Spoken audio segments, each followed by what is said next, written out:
Now the next problem is a block of mass 8 kg is released from the top of an inclined smooth surface as shown in figure. If spring constant of spring is 200 Newton per meter and block come to rest after compressing spring by 1 meter, then find the distance traveled by block before it come to rest.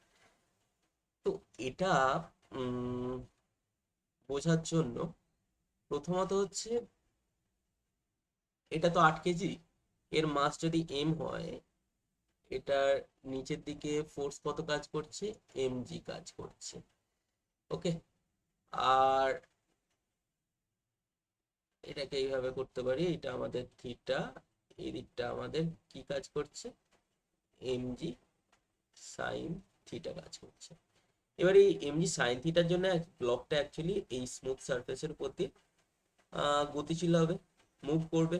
Move করার পর এটা এইটার উপরে এসে force apply করবে MG sine theta, এবং সেই apply করার জন্য এটা কম্প্রেসড হবে, এবং কম্প্রেসড হওয়ার জন্য 1 মিটার কম্প্রেসড হওয়ার পর এটা একটা অপোজিং একটা ফোর্স অ্যাপ্লাই করবে, সেটাকে আমরা বলতে পারি কে এক্স বলতে পারি। আর এখানে কে এক্স না বলে এখানে আমরা সাধারণত ফোর্স কনস্ট্যান্টকে কি লিখি, এফ ইজিক্যাল টু মাইনাস কে এক্স। স্পোর্টিং এর ক্ষেত্রে এটা প্রযোজ্য হয়। তো এখানে আমরা অ্যাকচুয়াল ফোর্সটা কোন দিকে কাজ করছে, অ্যাকচুয়াল ফোর্স কাজ হচ্ছে ডাউনওয়ার্ড কাজ করছে। তো এটাকে আমরা যদি এক্স অ্যাক্সিস আর ওয়াই অ্যাক্সিসে ভেঙে নিই, তাহলে এইটার অ্যাকচুয়াল মুভমেন্ট কোন দিকে হচ্ছে, নিচের দিকে হচ্ছে। আর এক্স অ্যাক্সিস বরাবর কোনো ফোর্স কাজ করছে না, কোনো ফোর্স কাজ না করার জন্য এইদিকে ডিসপ্লেসমেন্ট হলেও আমাদের ওয়ার্ক ডান কিন্তু হচ্ছে না, ওয়ার্ক ডান এক্স অ্যাক্সিস বরাবর হচ্ছে না, ওয়ার্ক ডান কোন দিক বরাবর হচ্ছে, ওয়াই অ্যাক্সিস বরাবর হচ্ছে।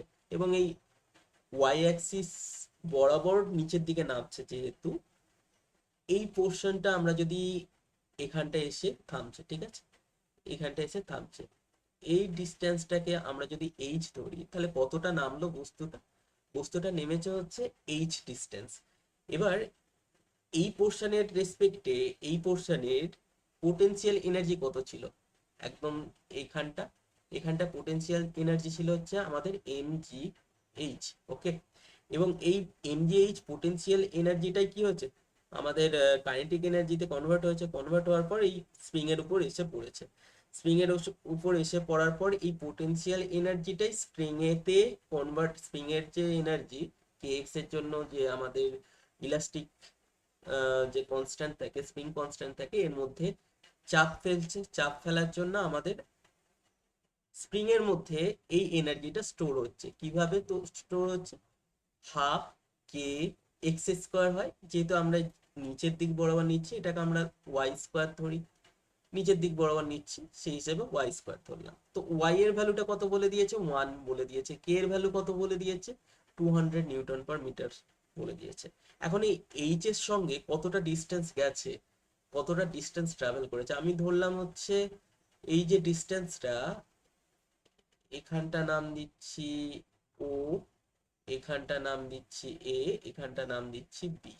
ডিস্টেন্স কভার করেছে A B, A B is equal two হচ্ছে আমরা ডি ধরছি। ওকে, আর ওবি সমান হচ্ছে আমাদের এইচ।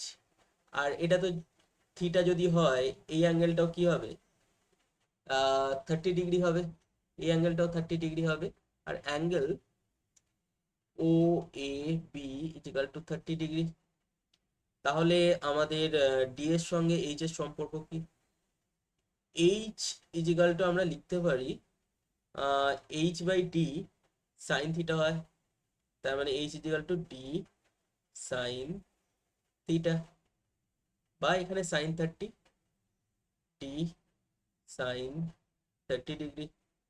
সাইন 30-র ভ্যালু কত, সাইন 30-র ভ্যালু হচ্ছে আমাদের হাফ হয় ডি বাই 2।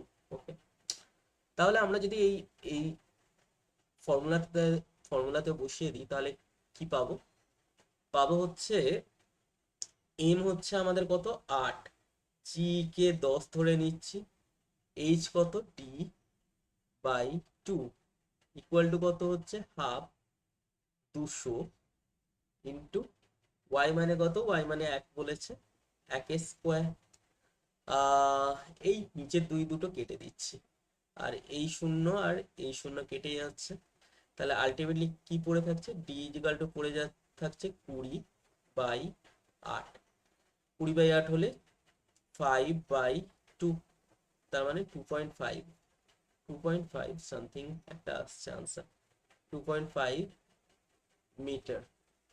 যেতে 1 মিটার বলেছে সেখানে এটা 2.5 মিটার।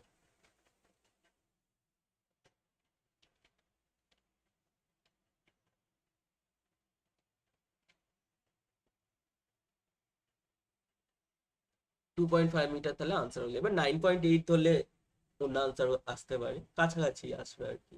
9.8 ধরতে পারি জি এর ভ্যালুটাকে, তার জন্য যে আনসার গুলো আসবে।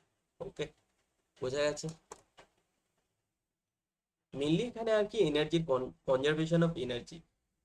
এটা যে এনার্জিটা লস করবে, 8 কেজি ব্লকের এনার্জিটা যে লস করবে, সেটাই কি হবে, এই স্প্রিং এ তো স্টোর হবে। স্প্রিং এ গিয়ে থেমে যখন যাচ্ছে, থেমে যাচ্ছে মানে কি, 8 কেজি ওজনের যে আমাদের ওয়েটের যে মাসটা ছিল, সেটা যে এনার্জিটা লস করলো, সেই এনার্জিটা আমার এই স্প্রিং এর মধ্যে কনজার্ভ হচ্ছে। So the energy loss is mgh, conserve spring কত করছে, 12 k y স্কোয়ার। এটাই হচ্ছে এই ইকুয়েশনটার বেস।